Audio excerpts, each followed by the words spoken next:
కుమారుని దేవుడు ఇవ్వగానే సుమారు ఒక 5 సంవత్సరాలు అయితేమో వాడు పాలు విడవగానే తీసుకుని వెళ్ళి ఏమండి దేవుని మందిరంలో ఆ యొక్క మాటను నెరవేర్చింది.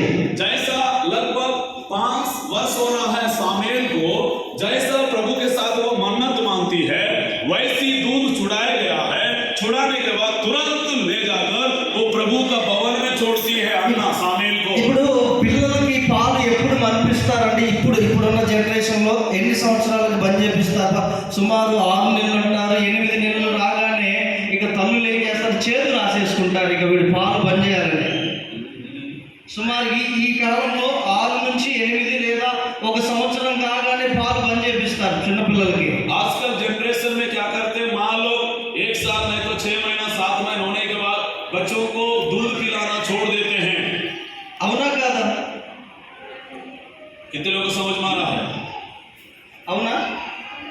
కానీ ఆ కాలంలో అంతెందుకంటే నేను నా చిన్నప్పుడు దాదాపుగా 3 సంవత్సరాలు మా అమ్మ పాలు తాగా. 3 సంవత్సరాలు లేదు అమ్మ పాలు 3 సంవత్సరాలు. मैं 3 साल, मुझे मालूम है 3 साल मेरे माँ का दूध मैंने पिया हूँ। తల్లి పాలు ఎంత ఎక్కువగా మ్యాక్సిమం ఎంత ఎక్కువగా తాగితే అంత బలంగా ఉంటారు, అంత జ్ఞానంగా కూడా ఉంటారు. माँ का दूध पीने से उतना ताकतवर रहते हैं, उतना ज्ञानवान हो जाता है। హల్లెలూయా. అంటే ఆ దినాల్లో హన్నా పాలు మాన్పించడానికి సుమారు 5 నుంచి 6 సంవత్సరాలు మానివేయగానే సమూయేలు తీసుకొచ్చి తన మాట నెరవేర్చింది. जैसा 5 वर्ष हो गया नहीं तो 6 वर्ष हो गया, खत्म होने के बाद जैसा प्रभु के लिए वो मन्नत मानी थी, मन्नत को वो पूरा की थी, प्रभु का भवन में लाके सामुएल को छोड़ देती है। అయితే ఎప్పుడైతే తన మాట ఇచ్చి నెరవేర్చిందో దేవుడు మరలా ఆమెకి 3 కుమారులని 2 కుమారులు 5 దేవుడు ఇచ్చాడు ఆమెకి.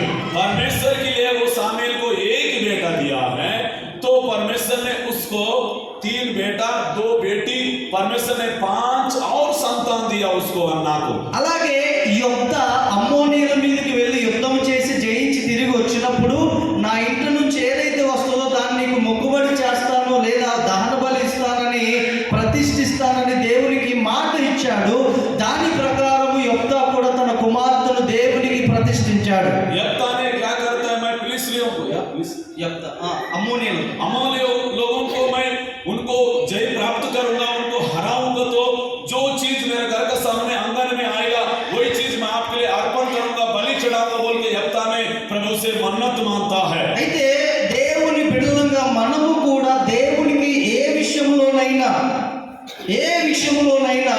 దేవునికి మాట ఇస్తే అది ప్రార్థన, రోజుకి ఇన్ని గంటలు లేదా వారానికి 1 దినం ఉపవాసం, మన కృతజ్ఞతార్పణలు, మొక్కుబడి, దశమ భాగం కానీ మన బిడ్డలని సేవకు సమర్పించే విషయంలో కానీ లేదా దేవుని మందిరానికి ఆదివారం ఉదయాన్నే వచ్చి చర్చి మొత్తం తుడిచి ఏమంటే సాపలేసి మొక్కుబడి దేవునికి మాట ఏదైనప్పటికీ దానిని నెరవేర్చే వాదముగా మనం ఉన్నప్పుడు దేవుని యొక్క ఆశీర్వాద అభిషేకం మన మీద ఉండి మనల్ని వర్ధిల్ల చేస్తుంది. अगर आप कोई भी मन्नत माना, हर संडे के जाकर मैं ओछा लगाऊंगा चर्च में बोल के मन्नत माना, नहीं तो आपने मन्नत माना मैं उपवास करूंगी बोल के मन्नत माना, नहीं तो हर महीना का 10 दूंगा बोल के आपने मन्नत माना, हर महीना मैं प्रतिदिन बाइबल पढ़ूंगा बोल के आपने मन्नत माना, पवित्रता में जीऊंगा बोल के मन्नत माना, और प्रभु का सेवा करूंगा बोल के आपने मन्नत माना, ये सब चीज को आपने मन्नत माना तो क्या करना चाहिए, पूरा करना चाहिए। హల్లెలూయా. ఎంతమంది దేవునికి మాట ఇచ్చి నెరవేర్చే వారిగా ఉండాలనుకుంటున్నారండి? कितने लोग चाहते हैं मैंने जो बात दिया हूं, मेरा बात परमेश्वर को मैं पूरा करूंगा, ये बात मैं करूंगा, निर्णय पक्का करूंगा बोले हाथ उठाओ, कोई है तो నా మాట అర్థమైతే అర్థమాదిలే. ನಿಮ್ಮ వాదత్కు దేవునికి మాట ఇసి మత్తినో ఆ మాట నేను నెరవేర్చుతాను, ఆ మాట ప్రకారం నేను తుంగితాను, ఆ మాట ప్రకారం నేను బ్రతికితాను అని వారు కాయకుతేను ఒక్కరే ఎత్తుతున్నారు. దేవుడి స్తోత్రం. హల్లెలూయా. దేవుడు మిమ్మల్ని దీవించును గాక. ఆమేన్. హల్లెలూయా. రెండో రోజు నిన్న మధ్యాహ్నం ఏ వాక్యం చెప్పుకున్నాం, దేవుడు ఏం మాట్లాడినారు? कल 10 तारीख दोपहर को किसके बारे में सुने हम लोग?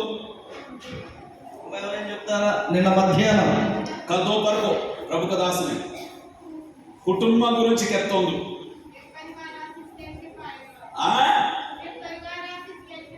కుటుంబం ఆశీర్వాదం ఎలా Yes, కుటుంబం ఆశీర్వాదకరంగా జీవించాలంటే ఏం చేయాలనేది ఒక రెండు విషయాలు చెప్పాను. परमेश्वर का जो परिवार आशीषमय जीवन जीना है तो एक मसीह परिवार क्या करना चाहिए बोल के हमने कल दोपहर का समय सीखे हैं। ఒకటి, దేవుని యందు భయభక్తులు కలిగిన కుటుంబంగా ఉన్నప్పుడు దేవుని ఆశీర్వాదం మన మీద నిలిచి ఉంటది. पहली बात है हमने कल सीखा है दोपहर का समय 10 तारीख। पहली बात, परमेश्वर का भय और भक्ति के साथ जो परिवार जीवन बिताते हैं ऐसा परिवार को परमेश्वर आशीष देता है। చూడండి, దావీదు చాలా గొప్ప రాజు, పేరుగాంచిన రాజు. అతనికి సైనికులు ఉన్నారు, అధిపతులు ఉన్నారు, వేల మంది సైన్యం ఉంది, ఆస్తి ఉంది, వెండి ఉంది, బంగారం ఉంది, అన్నీ ఉన్నాయి. కానీ దావీదు అంటున్నాడయ్యా, నా కుటుంబము నీ సన్నిధిలో నిత్యము ఉండునట్లుగా దానిని ఆశీర్వదించి స్థిరపరచుమని దేవుణ్ణి ప్రార్థిస్తున్నారు. ఇక దావూదులకి సేన మందే, డబ్బు మనే, వెండి మనే, బంగారం మందే, అంత మంది. కానీ దావూదు రాజు దేవునితో ప్రార్థన తుగర్మని, ప్రభువా నా కుటుంబం అంతా, నా మర్రుస్కు, నా మేయస్కు, నా ముత్తే, నా కుటుంబం అంతా కూడా నీ సన్నిధి తగ్గ మందవాలే, నీ దేవుని గుడి తగ్గ మందవాలని ಒಂದು दाऊद राजू దేవుని కోరోరుమనేందు ప్రార్థన తుగర్మని परमेश्वर का दाऊद कहता है, मेरा बच्चा, मेरा परिवार, मेरा पत्नी, मेरा बेटा बेटी, पूरा परिवार आपकी सन्निधि में रहना है, आपकी उपस्थिति में रहना है बोल के परमेश्वर ने प्रभु से प्रार्थना करता है। హల్లెలూయా, హల్లెలూయా. దేవుడు దావీదు చేసినటువంటి ప్రార్థనను ఆలకించి తన కుటుంబాన్ని నిత్యము దేవుడు ఆశీర్వదించి స్థిరపరిచాడు. ओ दाऊद ने प्रार्थना किया, प्रार्थना करने के अनुसार परमेश्वर ने दाऊद की परिवार को, दाऊद की बच्चों को, दाऊद की पत्नियों को परमेश्वर ने आशीष दिया। परमेश्वर उस परिवार को स्थिर भी किया है। అలాగే ఏమంటే రెండోదిగా మనం చూస్తే దేవుణ్ణి సేవించే వారి మీద దేవుని ఆశీర్వాదం నిలిచి ఉంటది. దేవుణ్ణి సేవించే దేవుణ్ణి సేవించే వారి కుటుంబం మీద దేవుని ఆశీర్వాదం నిలిచి ఉంటది. మూడో మాట, మొదటి మాట చెప్తా, దేవుని భయము భక్తితో బేనో కుటుంబం అంతే ఆ కుటుంబాన్ని దేవుడు దీవించుతోంది. రెండో మాట చెప్తా, బేనో కుటుంబం దేవునికి నిత్యంగా దేవుడు సముక్తగా దేవుడు ప్రార్థన తగ్గ అంతే ఆ కుటుంబాన్ని దేవుడు దీవించుతోంది. మూడో మాటకి చూడమనేను, దేవుని సేవ తుందని కుటుంబాన్ని దేవుడు ఆశీర్వదించుతోంది. హల్లెలూయా, ఆమేన్, హల్లెలూయా. ఓకే, నిన్నటి దినాన మనము మధ్యాహ్నము దేవుని యొక్క ఆశీర్వాదం మన కుటుంబం మీద ఎప్పుడు వస్తుంది, నిలిచుంటుంది అనేది మనం చెప్పుకున్నాం. कल का दोपहर का समय कैसा एक परिवार आशीष पाएगा बोलकर हमने 3 बातों को सीखा है। ఓకే, రాత్రికాలము నిన్నటి రాత్రికాలం ఏ వాక్యం చెప్పాం గుర్తుందండి? कल शाम को क्या वचन बोला प्रभु का दास? दानिएल। ప్రైజ్ ద లార్డ్, హల్లెలూయా. ప్రార్థన యొక్క ప్రాముఖ్యత మనం తెలుసుకున్నాం. प्रार्थना का विजय का क्या चीज है दानिएल के बारे में हमने सीखा है। मैं नए नए बातों को सीखा हूँ। చూడండి, ప్రార్థన అనేది ప్రార్థన అనేది గమనించండి, ప్రార్థనకి నీకు దేవునికి మధ్యవర్తి ఎవరున్నారు? ప్రార్థన అనేది డైరెక్ట్గా దేవునితో నిన్ను కనెక్ట్ చేస్తుంది. प्रार्थना कोई अगला व्यक्ति नहीं रहेगा आपका बीच में पहुंचाने वाला। जो प्रार्थना करता है आपका कनेक्शन, परमेश्वर का कनेक्शन दोनों के साथ एक हो जाता है, बराबर संगति में हो जाते हैं, आप मेल मिलाप में हो जाते हैं, परमेश्वर से डायरेक्ट कांटेक्ट हो जाता है। చూడండి, మానవ శక్తి వలన జరగని కార్యాలు, ఏ రాజు శక్తి వలన జరగని కార్యాలు ప్రార్థన శక్తి ద్వారా నిశ్చయముగా జరుగుతాయి. कोई राजा के द्वारा जो काम नहीं होता है बल्कि प्रार्थना के द्वारा आप बड़े बड़े कामों को देख सकते हैं। చూడండి, దానియేలు యొక్క తన జీవితంలో విజయానికి ఒకదాని తర్వాత ఒకటి తన అభివృద్ధికి, తన పొజిషన్ ఎదగటానికి గల కారణము అతను కలిగి ఉన్నటువంటి ప్రార్థనా జీవితం. पहली बात है, दानिएल एक अच्छे स्थानों में पहुंचाने के लिए क्या चीज है मालूम है? पहला, दानिएल को जब एक साधारण व्यक्ति था, प्रार्थना के द्वारा परमेश्वर ने उसको बढ़ाया। उसके बाद दानियल को फिर प्रार्थना के द्वारा परमेश्वर ने उसको सियों के मांस से बचाया। उसके बाद प्रार्थना के द्वारा परमेश्वर ने उसको प्रमोशन किया। प्रार्थना के द्वारा परमेश्वर सियों को मांस से भी परमेश्वर ने उसको बचाया। మీరు చూడండి, అసలు దానియేలు అతను నివసిస్తుంది బబులోను దేశంలో. వాస్తవంగా దానియేలు స్వదేశం ఇజ్రాయెల్ దేశం. ఇజ్రాయెల్ దేశం నుండి నెబుకద్నెజర్ రాజు ద్వారా అతడు బానిసగా కొనుక్కోబడిన మొదటి బ్యాచ్ లో దానియేలు కూడా బబులోను దేశానికి బానిసగా దాసుడుగా చెరపట్టబడి వచ్చాడు. दानियल जो है इजराइल देश का व्यक्ति था, लेकिन गुलाम में थे। गुलाम बनकर बेबीलोन देश में राजा के द्वारा बेबीलोन देश में वापस जाते हैं। చూడండి, వాస్తవంగా అతను దాసుడుగా ఉంటున్నాడు, కానీ అతడు నమ్మకంగా ప్రతిరోజు దినమునకు ముమ్మారు ప్రార్థన చేసేవాడు. वो दानियल ऐसा व्यक्ति है, राजा के लिए, देश के लिए, लोगों के लिए वो विश्वास योग्य व्यक्ति है, लेकिन वो बराबर 3 टाइम प्रार्थना करने वाला है। చూసినట్లయితే దానియేలు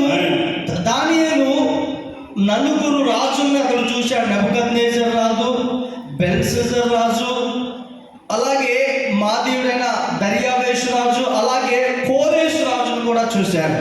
यहाँ नेबुकद्नेजर राजू, दारा राजू, कोरा राजू, దర్యావేషు, కోరెషు, कोरेश, ये 4 राजा लोग हैं। అయితే దానియేలుకు ఒకటేనండి తనకు ఆధారం, శత్రు దేశంలో ప్రార్థన ప్రార్థన ప్రార్థన. वो बेबीलोन देश में रहता है, दुश्मन की देश में रहता है, अन्य जाति का देश में रहता है, तो उनको मालूम है मैं अन्य जाति से जीतना है, दुश्मन से जीतना है, शत्रु से जीतना है, तो मुझे प्रार्थना ही करना है। प्रार्थना के सिवा मुझे कुछ भी नहीं करना है। అయితే దర్యావేషు రాజు కాలంలో దర్యావేషు రాజు ఆ దేశంలో 120 మంది అధిపతులను నియమించుకున్నాడు, సంస్థానాధిపతులను నియమించుకున్నాడు, సేనాధిపతులను నియమించుకున్నాడు. వీరందరి మీద 3 వ్యక్తుల్ని ప్రధానులుగా నియమించుకున్నాడు. ఆ 3 వ్యక్తుల్లో దానియేలు ముఖ్యుడు. यहाँ दारा राजा है, 120 लोगों को नियुक्त किया है। अधिपति है, गवर्नर है, राष्ट्रपति है, और तीनों में से खासकर विशेष ये तीनों में से भी इसको दानियल को अधिपति बनाया, मुख्य बनाया गया है। అయితే దర్యావేషు పరిపాలనలో దానియేలు చాలా నమ్మకంగా వచ్చే ధనాన్ని, వచ్చే ఆస్తిని, బంగారాన్ని, వెండిని, ఆ రాజ్యకార్యాల విషయంలో చాలా జాగ్రత్తగా ఏ ఒక్క రూపాయి కూడా రాజునకు నష్టం కలగకుండా, రాజ్యానికి నష్టం కలగకుండా నమ్మకంగా లెక్కలు అప్పగిస్తున్నాడు. वो बेबीलोन देश में राजा दानियल के पास जितना संपत्ति आता है, सोना, चांदी, पैसा, सारे चीज राजा का दृष्टि में विश्वास योग्य, धन दौलत का दृष्टि में विश्वास योग्य। जितने धन दौलत आने से इकट्ठा करने में 1 रुपए उसमें से नहीं खाता था, वो बराबर हिसाब रखता था, बराबर परमेश्वर का दृष्टि में, राजा का दृष्टि में वो दानियल विश्वास योग्य बेटा था। అయితే స్వదేశంలో, సొంత దేశంలో ఉన్నటువంటి ఈ ఇద్దరు, అలాగే 120 మంది అధిపతులు, సేనాధిపతులు, సంస్థానాధిపతులు వీళ్ళు ఏం చేశారంటే, వీడు పరాయి దేశంలో నుంచి వచ్చి ఎంత నమ్మకంగా ఉండి రాజు దగ్గర మంచి మన్నన పొందుతున్నాడు కదా, ఎలాగైనా ఇతన్ని తొలగిస్తే ఈ రాజ్యం మొత్తం, ఈ లెక్కలు మొత్తం మన చేతిలో ఉంటాయి కాబట్టి మనకు కావలసినన్ని తీసుకొని మిగిలిన రాజుకి లెక్క చెప్పొచ్చని ఆలోచన చేశారు. इन लोगों ने 120 लोग और 2 जन प्रधान लोग, 120 और 2 जन लोगों ने प्लान बनाया।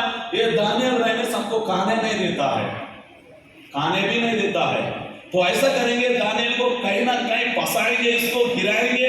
अगर दानियल रहेगा, जब तक जीवित रहेगा तब तक ये आदमी 1 रुपए खाने नहीं देगा। बहुत कट्टर आदमी है, बहुत विश्वास योग्य आदमी है, लालची आदमी नहीं है। राजा की दृष्टि में, प्रभु का दृष्टि में इन लोग 120 लोग अधिपति लोग भी उनको फंसाने की योजना बनाया, प्लान बनाया, और कई प्रकार की प्लान बना के फंसाने की प्रयास भी किया है। అయితే ఎన్నో తప్పులు వెతుకుతున్నారు కానీ ఏం దొరకండి. ఒకసారి దానియేలు గ్రంథం 6వ అధ్యాయం 4వ వచనం ఎవరైనా చదవండి. దానియేలు గ్రంథం 6వ అధ్యాయం 4వ వచనం. दानियल पुस्तक 6 का 4 पद पढ़िए। ఒకసారి బిగ్గరగా ఎవరైనా చదవండి. 4వ అధ్యాయం 6వ అధ్యాయం 4వ వచనం. 6 अध्याय 4 पद, दानियल पुस्तक 6 अध्याय 4 पद।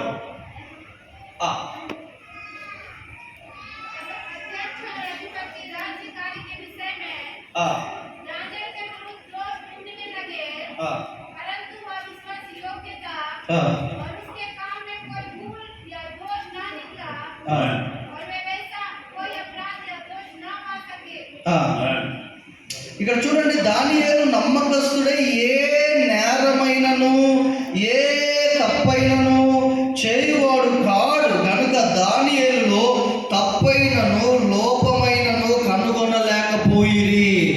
ಒಂದು ದಾನಿಯಲಲ್ಲೇ ಮಂಚಿ ಮನಸ್ಸುಂದಲ್ಲೇ ಒಂದು ಅಬದ್ಧನ ಕೆತ್ತನ ಒಂದಾಯದು ಬೇನೋ ಮೋసం తుంగన ಒಂದಾಯದು ಬೇನೋ పసాయించన ಒಂದಾಯದು దేవుని దృష్టి తగ్గ నిర్దోషిగా మనదల్లే దేవుని దృష్టి తగ్గ మంచిగా మందనಲ್ಲೇ ಒಂದು ಸಾಯಿ ಮಂದನಲ್ಲೇ ಒಂದು ಹೃದಯದಾಗ ಕಪಟವಿಲ್ಲೇ ಪಾಪವಿಲ್ಲೇ ಬಾತಿಲ್ಲೇ ಕಾನಿಕ ಮಂದನವರು బాతన్న ఊరికి తప్పు దొరుకుతూ మనం పసాయించడానికి ఒక ఊరోడు మనేరు 120 మంది.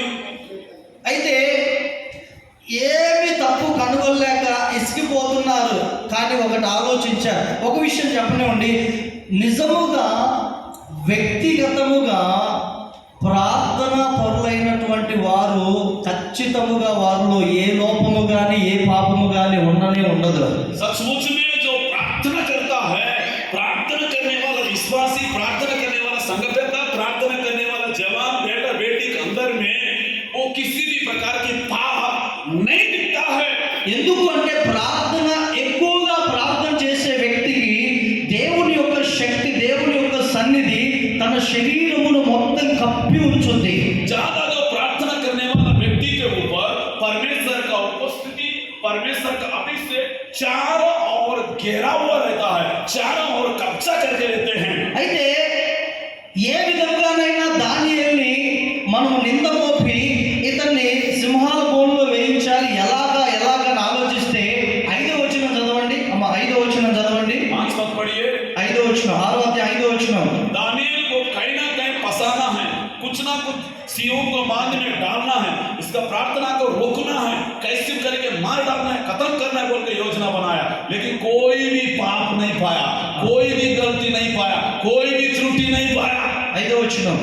तब वे लोग कहने लगे, ఆ, हम उस दानियल के परमेश्वर की ఆ, व्यवस्था को छोड़ ఆ, और किसी विषय में ఆ, उसके विरुद्ध ఆ.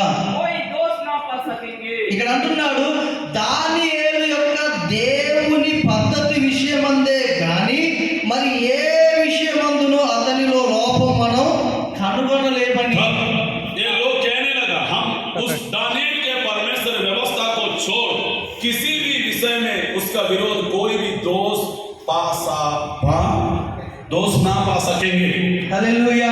హల్లెలూయా. వీళ్ళు ఈ 120 మంది, ఈ ఇద్దరు సేనాధిపతులు, సంస్థానాధిపతులు ఏమండి, వీళ్ళు ఏం చేశారంటే కూర్చొని దేవుని పద్ధతి చొప్పున ఎలా చేద్దాం, ఎలా దోషిగా కనిపెడదామని ఆలోచన చేయగానే ఈలోపు సాతానుడు వాళ్ళకు ఒక ఆలోచన ఇచ్చాడు. 120 लोग और 2 लोग उनको प्लान बना रहे हैं, कैसे फंसाना है, कैसे फंसाना है, कैसे फंसाना है बोल के सोच रहे हैं, बैठ रहे हैं, प्लान बना रहे हैं, योजना बना रहे हैं. लेकिन शैतान तुरंत योजना, ये आदमी प्रार्थना करता है, कैसे करके उनको प्रार्थना में उनको क्या करना है, चुगली करना है, राजा को बताना है बोल के उन लोग योजना बनाए. హల్లెలూయా, హల్లెలూయా. హల్లెలూయా. సో ఇలాగ ఆలోచన చేసి రాజు దగ్గరికి వెళ్ళి, రాజా ఇదిగో 30 రోజుల వరకు నీ దగ్గర తప్పితే ఇంకా ఏ మనుషుల దగ్గర కానీ వారి దేవత దేవుళ్ళ యొక్క కానీ ఏ మనిషి ప్రార్థన చేయకూడదు.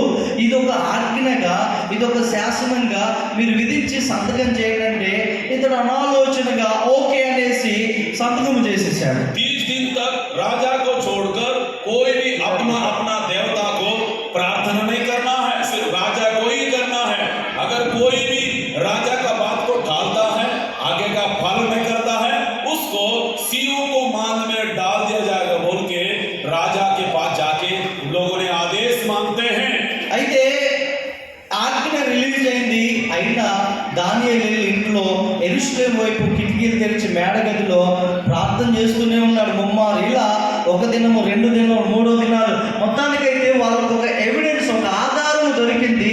ఆ ఆధారాన్ని తీసుకొని రాజు దగ్గర చెప్పారు, ఇగో ఇలా శాసనం ఉంటే దానియేలు దానిని అధిగమించి దోషైనాడు, కాబట్టి ఇటువంటి వారిని సింహాల బోన్లో వేయాలని ఆజ్ఞ ఉంది కదా, ఇప్పుడు తీసుకెళ్ళి దానియేలు సింహాల బోన్లో వేయమన్నాడు. राजा आपको मालूम है क्या, दानियल ने आपकी आज्ञा को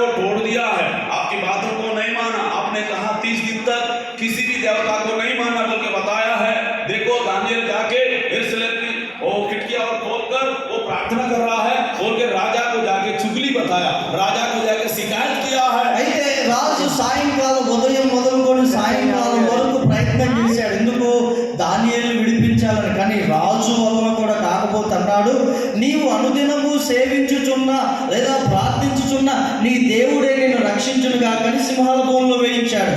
राजा बहुत प्रयास किया है दानियल को बचाने के लिए, रात और दिन खाना नहीं खाया, पानी नहीं पिया, उपवास करने लगा, लेकिन राजा भी दानियल को बचा नहीं पाया है। అయితే అతడు సింహాల బోన్లో వేశాడు. రాత్రంతా రాజుగారు విందు జరగలేదు, నాట్య వాయిద్యములు లేదు, అతడు కూడా ఉపవాసం ఉన్నాడు. ఆ రాత్రంతా దానియేలు నిమిత్తం దుఃఖంగా ఏడుస్తూ ఉన్నాడు. वो बहुत सारे लोग दौलत वाला आए थे, बजाने वाला आए थे, नाचने वाला आए थे, खाना पीना भोजन व्यवस्था मटन चिकन सब कुछ बनाया है, लेकिन कुछ भी नहीं खाया राजा ने।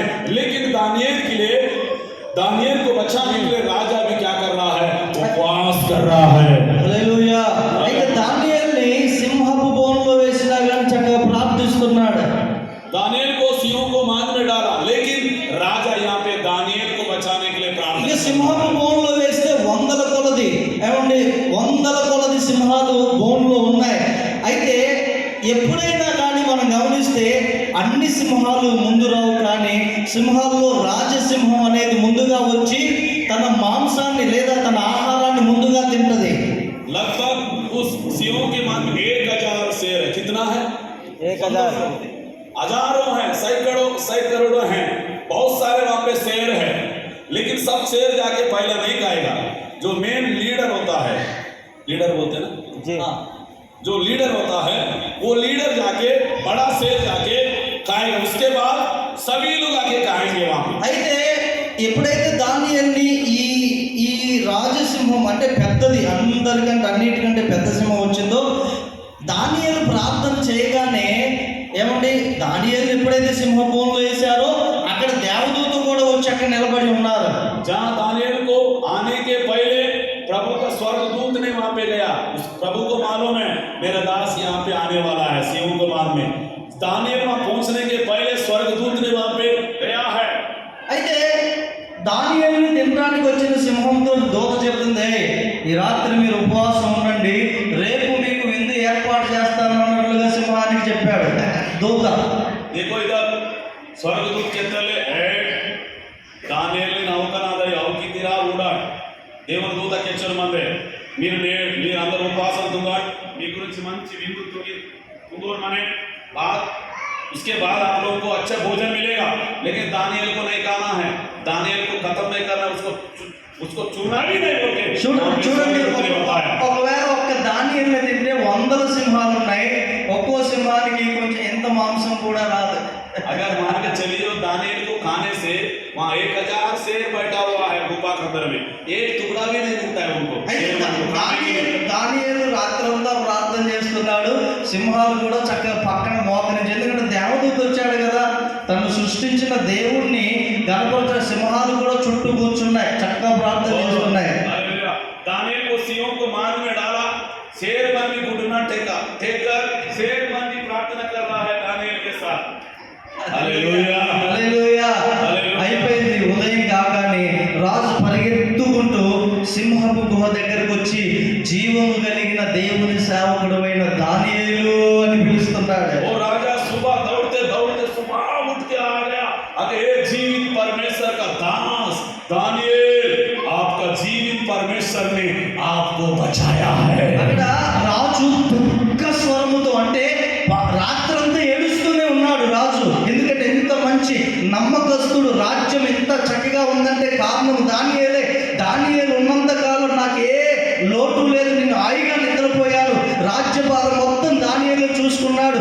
ఇంత మంచి వ్యక్తిని వీళ్ళంతా మోసం చేసి కుట్ర పన్ని దానియేలు చంపాలని చూశారని పరిగెత్తుకుంటూ వెళ్ళి గుహలో దానియేలు ప్రార్థన చేయడం చూసి, జీవము కలిగిన దేవుని సేవకుడైన దానియేలు, నిత్యము నీవు సేవించుచున్న నీ దేవుడు నిన్ను రక్షింపగలిగినా అని ఏడుస్తూ చెప్తున్నాడు. Hallelujah hallelujah. दानियल ने राजा ने सुबह उठकर आया, वो मेरा सेवक, आपका जैसा विश्वास योग्य कोई नहीं है, मेरा अच्छा विश्वास योग्य है, लेन देन में हर चीज में, जब से आपने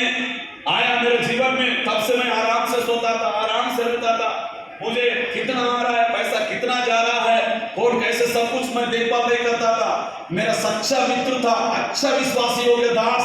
हे दानिएल बोल के सुबेरे उठ के रात भर नहीं सोया, खाना भी नहीं खाया, पानी भी नहीं पिया, कुछ भी नहीं, तब तक कांपते हुए आकर कहता है, हे दानिएल, आपका जीवित परमेश्वर ने सियोन के मांद से आपको बचाया है, बोलता है। आमीन। जोरदार ताली बजाइए प्रभु की महिमा के लिए। హల్లెలూయా. చూడండి, ఒక ప్రార్థించేటటువంటి వ్యక్తి దేవుడు ఎలాగ రక్షించాడో చూడండి. एक प्रार्थना करने वाला व्यक्ति को परमेश्वर ने कैसा बचाया है देखिए।